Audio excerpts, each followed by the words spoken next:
Stock మార్కెట్ల నష్టంపై మరింత సమాచారం మా బిజినెస్ కరెస్పాండెంట్ రాజ్ కుమార్ అడిగి తెలుసుకుందాం. రాజ్ కుమార్, మార్కెట్లు ఇంతలా నష్టపోవడానికి కారణం ఏంటి?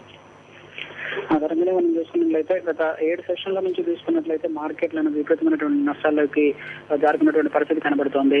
ఎస్పెషల్ గా చూసుకున్నట్లయితే మొన్న ఆర్బీఐకి సంబంధించినటువంటి వడ్డీ రేట్ల పైన ఎలాంటి నిర్ణయం తీసుకోకపోవడం వలన కూడా కొంతమేర మార్కెట్లు పడిపోవడానికి కారణం అవుతుంది. ఎందుకంటే వడ్డీ రేట్లు తగ్గుతాయని చెప్పేసి ఇటు కార్పొరేట్స్ కానీ ఇటు సామాన్య మానవులు కానీ అంచనా వేశారు. బట్ దానికి అది కూడా తలకిందలైపోయింది. ఇంకొక వైపు దేశవ్యాప్తంగా ఉత్కంఠత రేపుతున్నటువంటి ఢిల్లీ ఎలక్షన్స్ ఫలితాలు రాబోతున్నాయి కాబట్టి ఢిల్లీ ఎలక్షన్ సంబంధించిన పీఠం ఎవరు కైవసం చేసుకుంటారు అనే దానిపైన ఒక కార్పొరేట్ వర్గాలు ఒక సందిగ్ధం నెలకొంది. ఎందుకంటే బీజేపీ గవర్నమెంట్ పూర్తి స్థాయిలో ఇప్పటివరకు అయినటువంటి ఎలక్షన్ లో పూర్తి స్థాయి మెజార్టీ సాధించింది.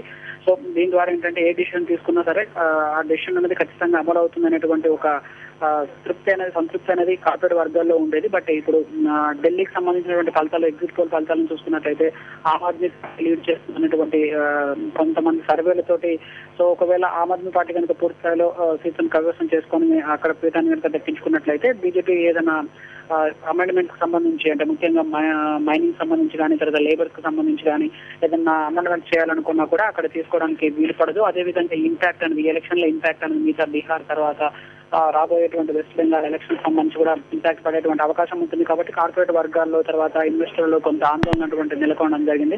సో దీంతో మార్కెట్ల పైన ప్రభావం కూడా భారీగా పడింది. దీనివల్ల క్యాపిటల్ గూడ్స్ దాదాపుగా భారీ స్థాయిలో 4.5 నష్టపోయాయి.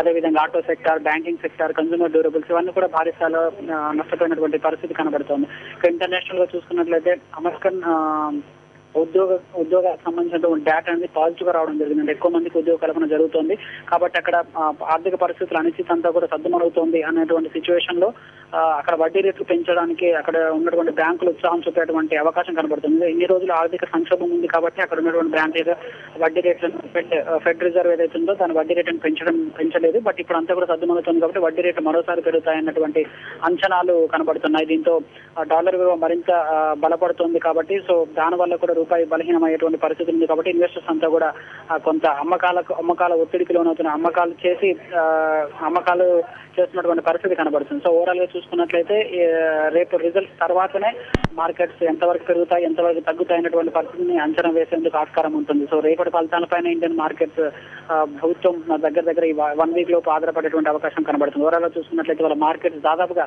500 పాయింట్ల మేర నష్టాన్ని చవిచూసినటువంటి పరిస్థితి అయితే మనకు స్పష్టంగా కనబడుతుంది. Thank you Raj Kumar.